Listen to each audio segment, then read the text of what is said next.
Hey everyone, are you a new parent? Did you recently have a baby or are you expecting? Well, you want to stick around for this video because we're going to be talking about tips for new parents and things that I wish I knew. Hey everyone, I'm Dr. Sarah Mitchell. I'm the creator of the Helping Babies Sleep Method and founder of the Helping Babies Sleep and Parenting School. And I'm excited to have you here today because these are not just my tips. What we did was we polled the 4,000 members of our Facebook group and pulled the most common tips that people wish they could have told their former selves before they became parents. So the first tip is that awake windows and sleepy signs, you have to learn them. Okay. What does she mean by this? It means that going into this, most of us think we will instinctually know what to do. And if you followed me at all, my line is like parenting really isn't instinctual. It's a skill that can be taught. And it is going to be your job to actually know when your little one needs to be put down for sleeping and also when they need to be feeding. That one tends to be more obvious though than the sleeping one sometimes. So you can grab our sleep summary by age below. It tells you how often your little one needs to sleep by month for up to 2 years. Okay, grab that below. It tells you how many naps you need, how much sleep they need on average in 24 hours. The second tip that we got a lot was it is okay to ask for help. That one can be really tough because here you are, a well-educated woman researching things online, right? You've been capable, successful your whole life. It can be really hard to ask for help, but there's nothing wrong with it. And overall, it's super, super helpful. I too wish I had asked for more help in the end. The next one is, I wish I would have known how important it was to track things like wet diapers, feedings, awake windows, etc. I thought I would instinctually know what my baby needed. Okay, this one kind of goes back to our first one about the timing of feeding and sleep, but there are some amazing apps out there that will help you keep track of things. I actually just use Google Sheets and kept track of everything in there on my phone, but my favorite app is babyconnect.com. You can download that to your phone. It'll help you track things. The next tip was, I wish I'd known that fed is best. And this is from someone who clearly struggled with breastfeeding and felt a lot of guilt and shame moving to the bottle. It is true. Fed is best. You'll do your best to prepare yourself for whatever journey you choose, but one of the great lessons in parenting, it's a humbling lesson, parenting is very humbling, is that you often have to pivot. The image that you have of parenting often isn't lined up with the reality of it. It's like for me, I thought I was going to be like very much parenting on demand, co-sleeping, that type of thing, and that just didn't work for us. I needed much more structure than that philosophy allowed, and my child just wasn't thriving with that philosophy. It works great for some people, it just didn't work for me. Another member wrote, I wish I'd known that it's okay for babies to fuss a little bit when they're on their own sleeping.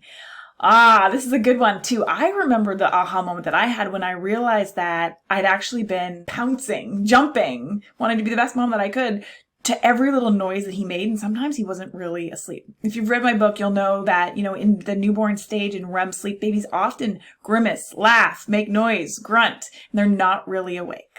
Okay, this mama, her other tip was also, babies are tired after labor, but they're not necessarily as tired after a planned C-section. So this reader had 2 different births, and she definitely noticed that her baby was more wide awake and less sleepy after the C-section.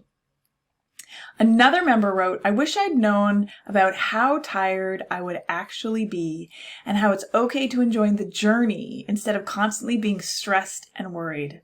Ooh, that one is powerful and sounds like she's grown a lot as a person. Motherhood definitely does stretch you and make you grow. She also says, sleep teaching is such a game changer. If you follow us here in the Helping Babies Sleep Method, we refer to it as gentle newborn sleep teaching and sleep teaching after 4 months. We do not like the term training because that implies something rigid and something that's based on strict schedules, and we don't follow that at all. Another member writes, I wish I had known that feeding my little one whenever they cried, instead of a more spaced out interval, actually led to the green loose poop and meant that he wasn't quite getting full feeds. Not to mention this type of poop led to horrible diaper rash. She says, I learned about this from your book.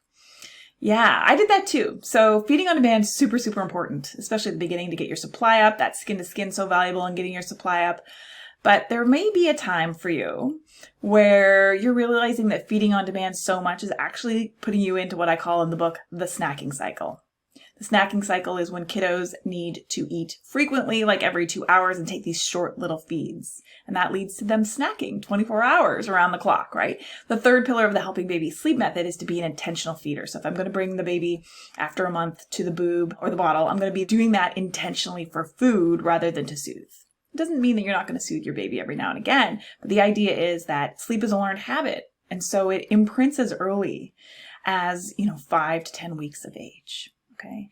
And so intentional feeding is the idea that the boob is for food and to satiate them and to stack them up on calories. And we can use other tools to help soothe them to sleep.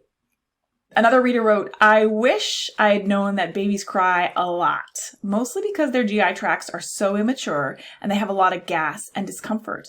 I kept thinking that something was wrong when in fact it was very normal and things got better as he got older.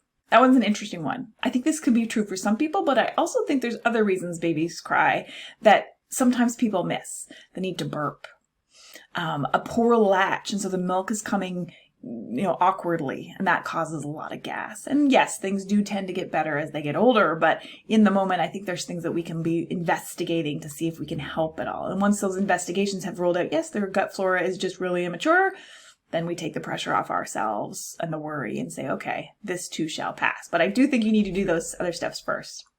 Another reader writes, I wish I'd known how hard breastfeeding actually can be at the start.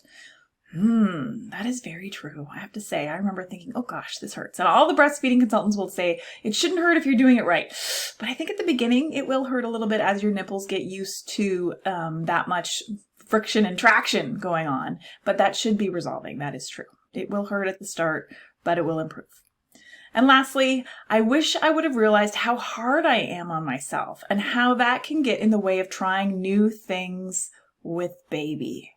So insightful. And this is one from one of our members who's a therapist. She's actually inside of our Helping Baby Sleep and Parenting School, where we've taught her about feeding windows and nap windows and the amount of sleep your little one needs altogether and how to help them learn how to sleep, but also the mindfulness part of like, what are you telling yourself about this journey in your head that's impacting your feelings and your state of being?